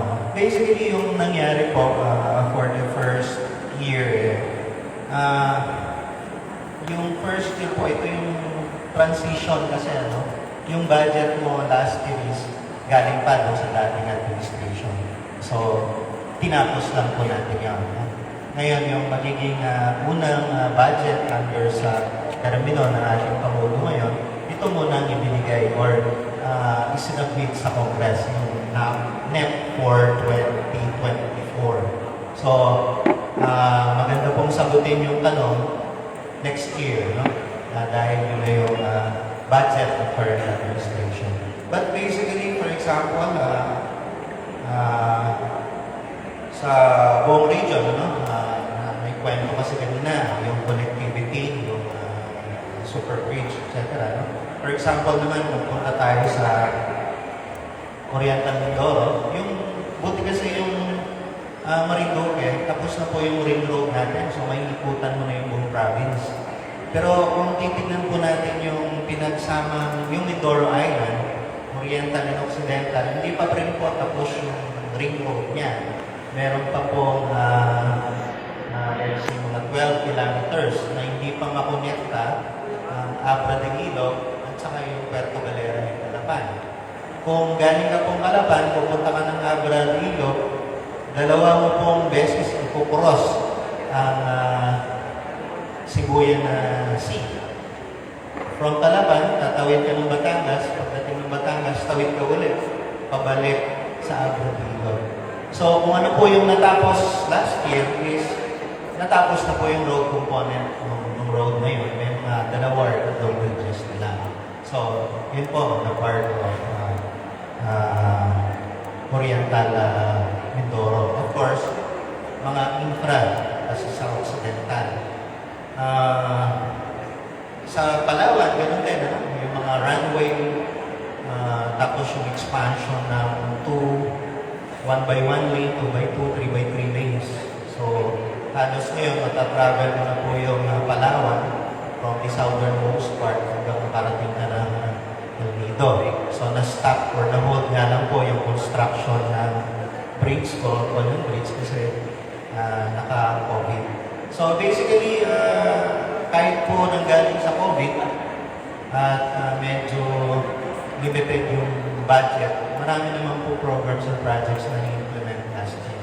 So we expect na nga po doon sa nabanggit ko kanina na 5.3 trillion budget na sinabit ngayon sa NEP, next year i-implement is makita na po natin resurgence ng construction or infrastructure development dito sa Mindoro at sa buong region. And with the incremental share sa national taxes ng mga LGUs na sinuspend yung devolution transition, mas magkakaroon po ng lalaki yung funds of the LGU, mas maraming project na i-implement. Salamat po. Thank you so much po, RD. This time, ang sagot po ng ating gobernador. Sumusunod naman po tayo sa agenda ng ating Pangulo. At nakita nga po doon, food security, food sufficiency. Ang tingin po naman natin dyan, gusto natin tutukan mabuti, kaya lang po ay wala naman tubig. So, kailangan nung i-focus mabuti yung irrigation. Kaya nawawin yung gobernador ay panay po pakikipag-usap sa NIA. Yun lang ako doon, yung pagtingod na 5 years ng delay. Meron pa ho mga ilan-ilan doon sa taga-Binavista na sinasabi, naku, mukhang hindi kami papayag dyan. Meron pa nag-uupos, mukhang hindi mo naiintindihan kung gano'ng kahalaga yung irrigation. No? So yun, pinupush natin. 500 million mahigit po yung project na yun. hanggang ngayon may nag-propose pa. Well, hindi naman ho natin tinatawaran yung pag-propose. Pero kailangan tignan nilang lahat yung mga benefit. Siyempre, may pros and cons. O yun o, tinututukan natin. So, si Governor ho ay nakikipag-usap din po sa ating NIA, kay Eduardo Guillen, yung ating administrator, mga engineers niya. Ang plano po natin nga ay i-capture natin yung tubig. Dahil tayo po ay palaging nga po tayong deep well ng deep well. Eh, hindi naman po policy talaga ng national government na mag-extract ng groundwater. Kasi eventually, mauubos siya pag hindi mo minonitor yung usage, ng overuse, ay magdadry up po yan. Pangalawa, papasukan din ng seawater. Magiging topsy na yan. Hindi na natin magagamit. We have to rely dito ho sa small water impounding facilities. So naggagawa ho tayo ng mga dam dyan sa mga rivers at sinihingi ho natin ang suporta ng NIA. Kasi maliit naman ho yung nata natin di ho ba? So yun ho, ay pinaplano ho natin yan. Of course, ang plano ho na dyan, mag-dredging ho tayo. Actually, ang tagal naman ho ng proseso, ng dredging. Yung buwag ho, mahigit ng siguro 1 year and a half, hindi pa na-approve yung master plan. Yung sa Bugbog din ho, ganun din ho. Eh kung ma-dredging na ho yun, lalagyan natin ng dam, may tubig din ho tayo at mag-i-store ho tayo. Hindi nawawala ho yung tubig. Siguro, kung talaga natin papalakasin ang agriculture, kung kakaroon po tayo ng food sufficiency dito sa Marinduque, ay hindi na ho magsasalita sa ibang lugar. Eh, kailangan muna natin ang tubig. At hindi lang naman yung halaman na kailangan ng tubig, kahit ho yung tao. Di ho ba? Eh kaya nga ho, may project ho kami sa Dua, sa Santa Cruz. Unahin na nga at mahal po natin ang Santa Cruz. Eh medyo iba ho yata yung paningin ng mga tao doon na inuupos ho yung pagkuha ng tubig. Sabi namin, nagbibigay na nga kami ng tubig sa inyo. Meron pa nagsasabi, baka daw mahal. Sabi ko, hindi pa nangyayari yung water supply mahal na daw yung tubig. Sabi ko, bakit naman magmamahal yan? Sige. Wala namang utang yung water district. Kung yung water district ho ay nangungutang sa government financial institution, baka yun tumaas ang tarifa. Pero ito nakikita ko siyempre, ayaw naman natin masaktan yung bulsa ng ating Yan o. Yung sa nakabiding na ho yun, yung sa Santa Cruz. Pero may iba po sinasabi yung mga ilan doon at nilalabanan pa daw yung paggawa ng tubig. Yun ay medyo hindi ko maintindihan. Yung dito sa Tumagabo, ay ibibiding na rin po yan. Yun yung para sa Buwak at dito sa Gasan at dito sa Bugbog. Bibiding na rin po yun. So ganyan yung patakalan natin, hindi po tayo magiging self-sufficient sa food, sa ating agri-products. Puro tayo imported pa rin po tayo para po tayo Pilipinas din. We should develop our own agri-products. And we can do that without sufficient supply ng tubig. Kaya sabi nga niya, tubig, tubig, tubig. Ang tao at ang halaman. Okay? Yung sa health po, alam naman natin na dinatanaw na yan. Pagpasok ay buhay, paglabas, hindi natin alam kung buhay pa. So, ang ginawa ho namin ni Congressman Lord Alan Velasco, magkano? 700 million ginagawa na yan. Level 2 na ho.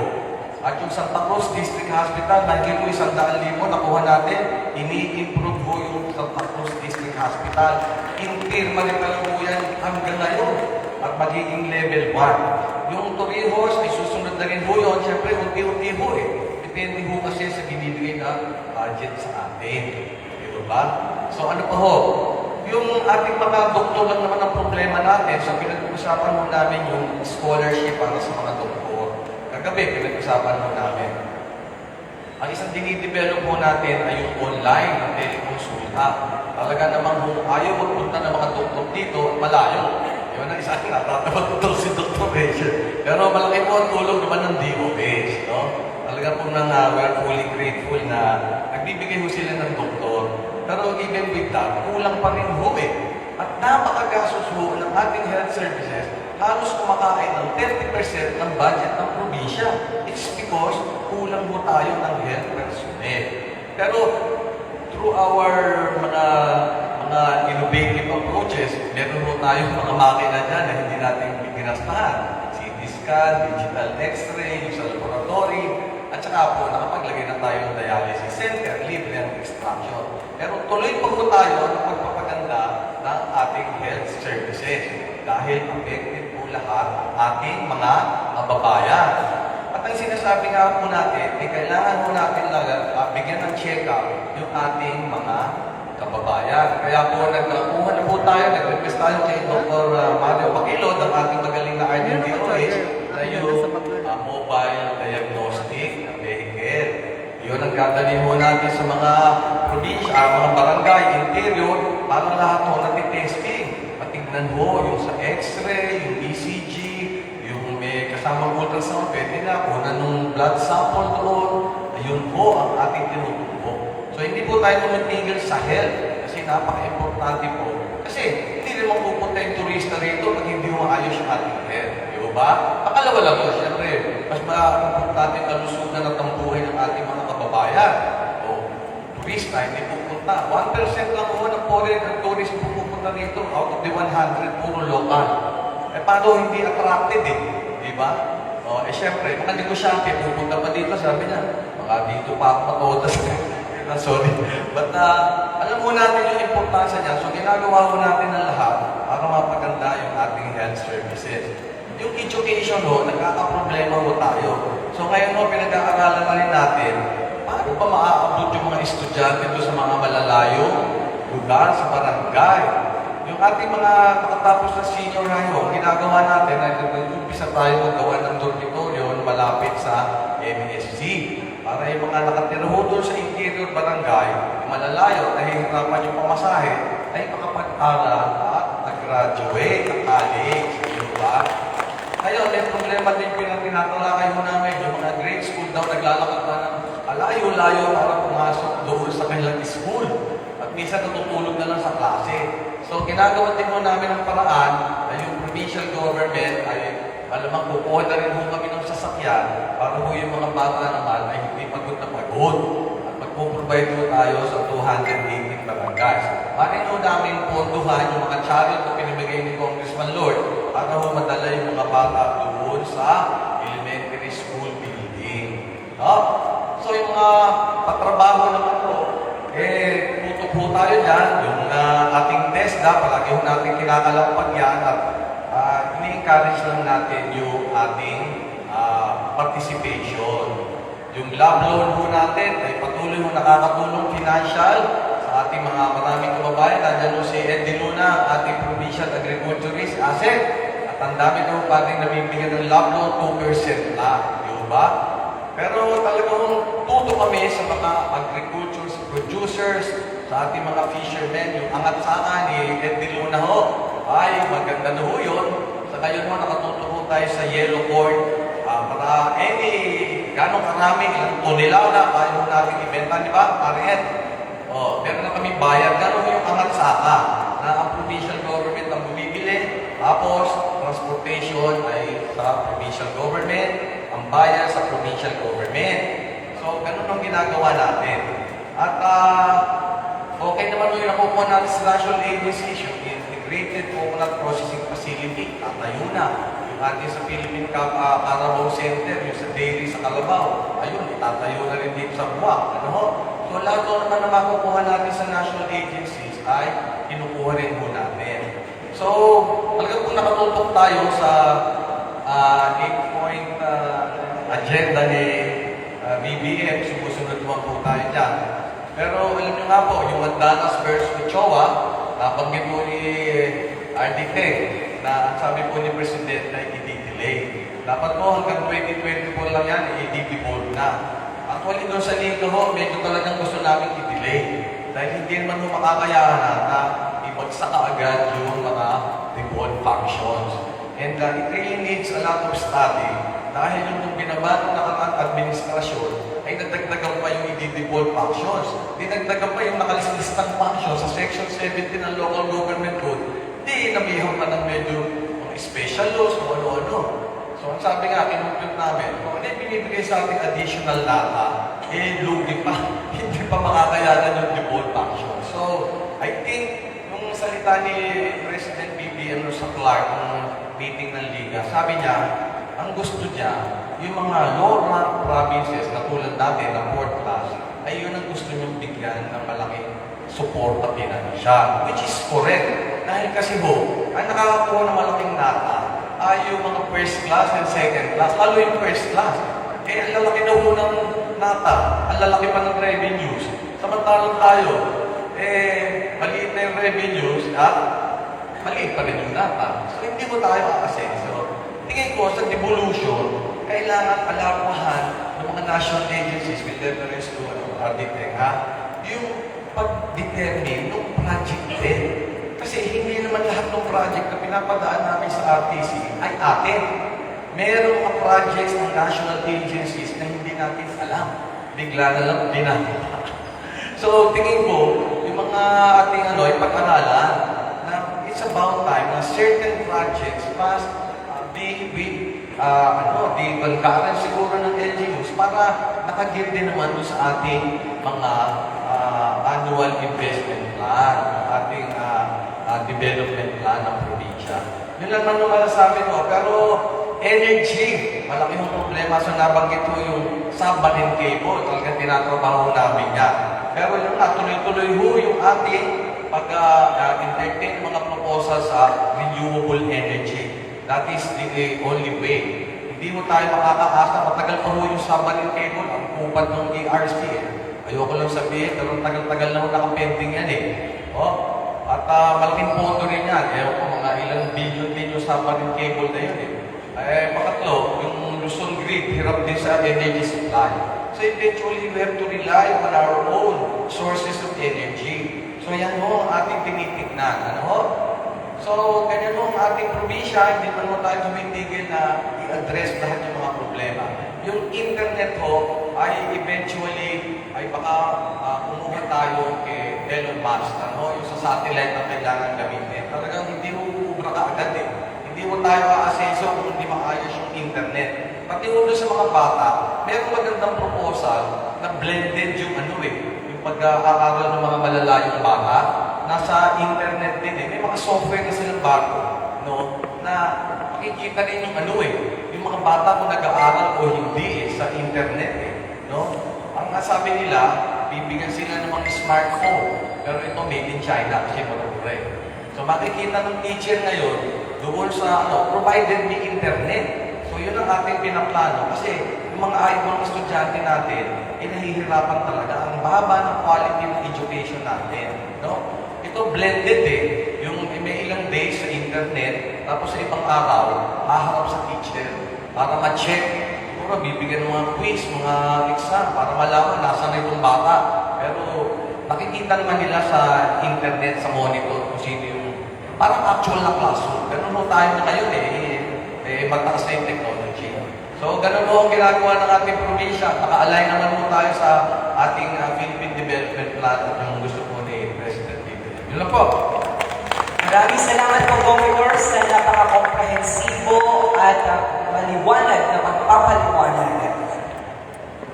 May mga nais pa po ba na magtanong para sa ating Regional Director ng NEDA o para kay Governor? Kung wala, ayan, si Bukal Jojo ay ating pong kinikilala para sa kanyang katanungan. Kay Director, nabanggit kanina yung buwak urban drainage system. Ano na po ang status mo?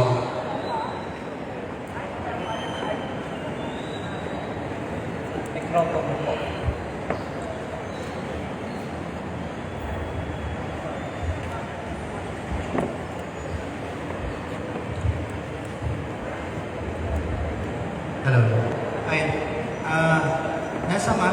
Nasa planning stages pa po yung mga yan, kasi nga pagka gumawa ka ng development plan, based on the development needs of the region and the provinces, mag-identify ka ng proyekto. So pag na-identify mo yung proyekto, basically,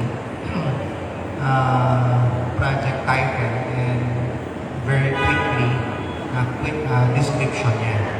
So, ngayon pong third or last quarter of the year, i-refine na naman po natin yung ating Regional Development Investment Program. So, yung pong mga priority projects ma-identify in consultation with the implementing agencies and the LGUs. Pwede po sila gawa ng project brief. And then yung mga project brief na yan, hopefully, pick pen ng mga implementing agencies like halimbawa urban drainage will be DPWH. So, considering malaki po yung magnitude ng cost, i-incorporate po yan dun sa public investment program online or people na tinatawag. So, yun po ngayon yung long list of projects to be implemented by the different line agencies. And then, yun po, hopefully, kung ma-pick up yung mga project na ma-include natin doon sa DPWH, in the case of drainage projects, gagawa po niya ng detailed feasibility study and then pwede ilagay na po dun sa National Expenditure Program. So, yung pong mga bago at sa mga big-ticket project na yan, pasensya na po, medyo may katagalan po talaga from the time na ma-identify sa plano at yung time na yung ma-implement is usually 5-6 years. Dati po, kahit medyo mahaba yung kwento, 90s, pag-join ko po sa NEDA Central Luzon, may mga project na po napupush. Meron po isang project doon is 20 years after, yung nandito na ako, director na ako sa Mimaropa, doon na pa lang po siya sinisimulang ma-implement kasi nga big ticket project. So, yun po. Thank you. Okay, maraming salamat po, Director Mendoza. At I understand may mga katanungan po kayo, pero pansamantala na po muna nating pinuputol at ipinitinid ang ating pong press conference, ang ating pong open forum.